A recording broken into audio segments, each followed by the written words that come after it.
Sa paglipas po ng mga panahon at sa patuloy po na paglago ng Iglesia ni Cristo, ang 16 na taon po ng inyong pangunguna, lalo pong nahayag ang pagtatagumpay ng Iglesia ni Cristo.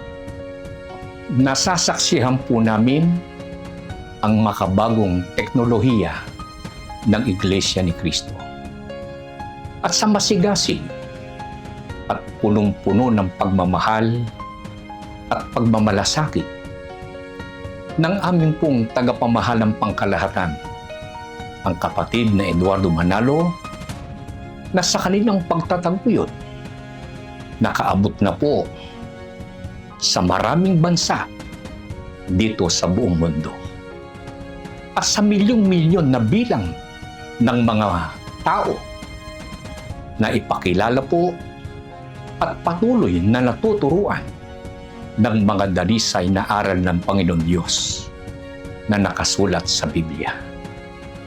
Kami po na mga ministro at mga manggagawa, kasama po ang aming pamilya at lahat ng mga kapatid dito sa distrito ng Davao City, kasama po ng lahat ng mga kapatid sa buong mundo, ay bumabati sa inyo ng buong puso.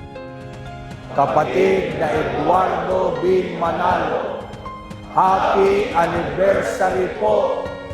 Mahal na mahal po namin kayo.